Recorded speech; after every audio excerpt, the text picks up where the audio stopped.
Have you spoken to Commissioner Hartwick since you've asked him to step down? I have not.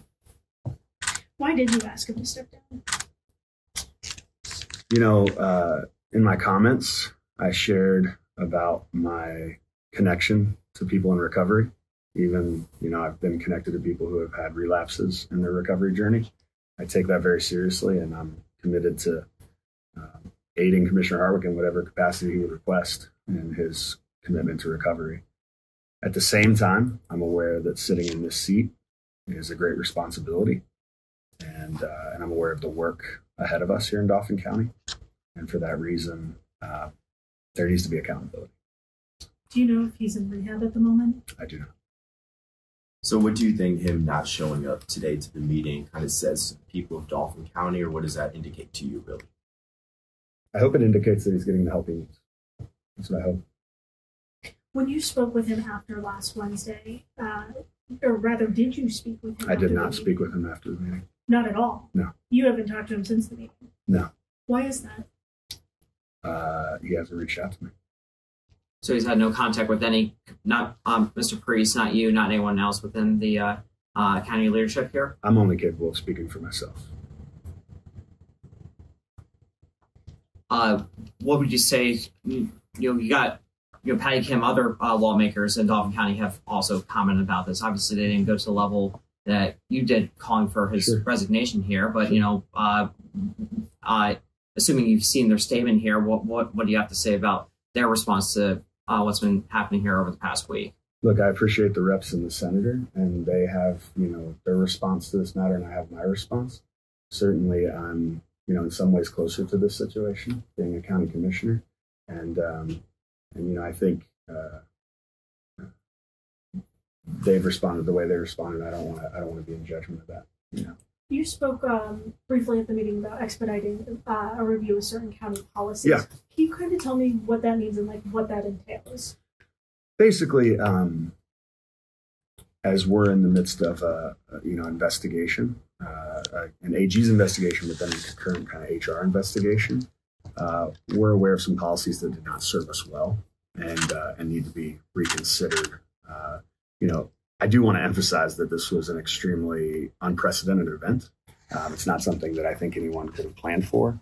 But at the same time, now that it has occurred, there's some blind spots in policies that we need to address, or could be some blind spots in policies, let me put it that way, that we need to consider how we address. And so I wanted to direct our solicitor's office to do a review and to bring forth some recommendations. And hopefully there will be some recommendations that we can, ensure we respond appropriately in the future. Blind spots like? I can't speak to that right now, given the nature of an HR investigation, but those will be public when we vote on them. Yeah. You also talked about the culture within the county here as something that's a big issue, or something you've really honed in on as something that needs to be addressed. Can you talk a little bit more about the culture that you see with the county that needs to be addressed here? Look, I believe we have some pretty amazing employees here at Dauphin County. I've been incredibly impressed by some of the employees that I've had the opportunity to work alongside. I also think there's a lot of places when I got here that would probably be best described by a culture of fear. And it makes it very challenging to build a cohesive unit to accomplish a goal for the county and for its residents when that culture exists. And, I'm committed to building a culture of inclusion, building a culture where we can all work together and collaborate for the betterment of Dauphin County. What do you say to county residents who are frustrated by the fact that this is happening and they feel as if maybe their voices aren't being heard? For example, we had heard from many people in many of our viewers that this is, obviously the fourth time something like this has happened in 10 years regarding a county vehicle. Therefore, why is this allowed to happen? What would you say to that? I share their frustration. There's been a pattern of behavior, obviously, that that I cited in my comments yesterday. But there's one person responsible for this, and that's Commissioner Hartwick. And the great trust that's put in elected officials also comes with, a very challenging path for removal, given the reality of what the county code breeds. And I think that's important because I think, that there's an expectation of trust, What would you also say to those who raised a question about county leaders having county vehicles? I mean, York, Cumberland, Adams County in particular, they don't have, their leaders don't have county vehicles. And we see this pattern, as you mentioned, where, there's been damage done to them. And, Commissioner Hartwick being involved in several of these incidents here. What would you say to the concern about having these vehicles for county leaders? Look, I don't know exactly what the numbers would bear out to say, but I pay mileage for personal miles on that vehicle that I have issued to me. And given the amount that I pay on personal miles, if I were to bill the county for work miles, I can assure you, I don't want to assure you because I haven't crunched the numbers, but I would be shocked if it did not cost the county more than issuing me a car. Now, I understand, though, that at any moment I could be in a wreck in that car, and the responsibility falls on the county. And that's something I think we have to review, and that's part of those policies. Since we're talking about the county vehicles, can you elaborate more what was pulled off the agenda today that you were discussing with the other commissioner before moving forward with the business? I'm going to have to interject and state that we've been advised by council we cannot discuss personnel matters. Okay, that's good. I don't believe he's talking about the personnel matter. It's more about the basically, as a point of emphasis today for new business, I was referencing the desire for there to be I would have to go back to that item because that's not at the forefront of my mind. Which one we could not insurance liability? Insurance. Yeah. Insurance. okay. Yeah. So when I said that I believe we should put on the agenda for next week that Commissioner Hartwick would be responsible for all damages, there was just more of a question of if we needed to include language about insurance. And so that can still get on the agenda this coming week. I set the agenda as the chairman, so I can add that on the agenda. But as a matter of inclusion of my partner, Commissioner Priest, I wanted to put it under new business so that we could have a first and a second. And so over the course of the week, we will ensure that gets on the agenda in an appropriate way. If Commissioner Hartwick would go into rehab or be away for any extended period of time, can you conduct business with just two commissioners for, month after month, or what's the problems with that?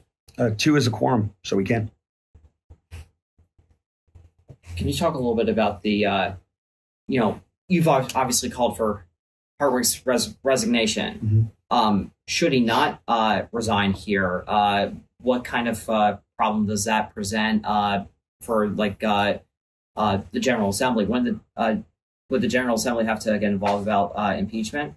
I'll just refer to the county code, which you can Google and look up and see the process for removal of an elected official. And but I don't want to forward, I don't want to prognosticate about the future about what could happen. Obviously, there's a number of paths before us, and I don't want to begin to make comment on paths that we don't know are going to open. If Commissioner Hartwick did resign, we don't know, it's hypothetical. But sure. The procedure would be that the president judge would name a replacement, and it would be a Democrat for a Democrat.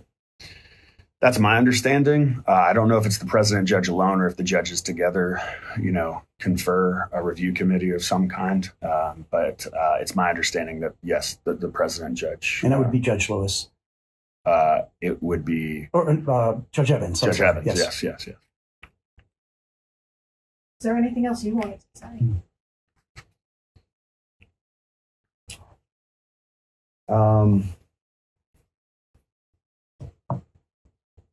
I just want to emphasize that, our staff was handed a very challenging situation. And I think given the circumstances,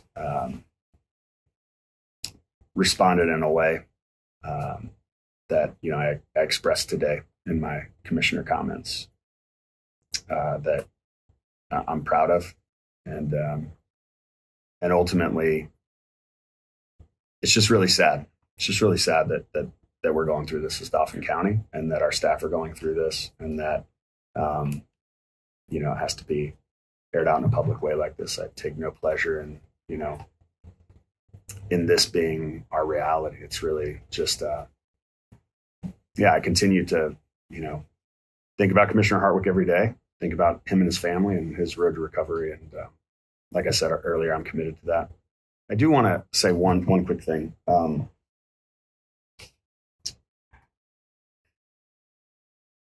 I've had a lot of people reach out to me that are frustrated with what I said yesterday, and I understand that. And I just want to say I hear you and I get that. But I also just want to emphasize the severity of this. Nationally, on average, 37 people die every day from a DUI, someone driving under the influence. In Pennsylvania, over 300 individuals die a year. While we know that only property was damaged in this situation, it could have been much worse. And I just continue to see this as, an opportunity for us to expect more of our elected officials, including me. Do you think your response would have been different if this was only a one-off issue and the first time this has happened with someone experiencing these troubles? Yeah. Well, I know the next steps moving forward, eventually that commissioner seat would be filled. Right now we do just have 2 commissioners on the board. Well, we still have 3 commissioners on the board, but right. Yes, but, I understand what you're saying. But at the moment, how will you guys be able to govern moving forward, depending on those next steps? Look, Commissioner Priest and I have worked in a bipartisan way for quite some time now.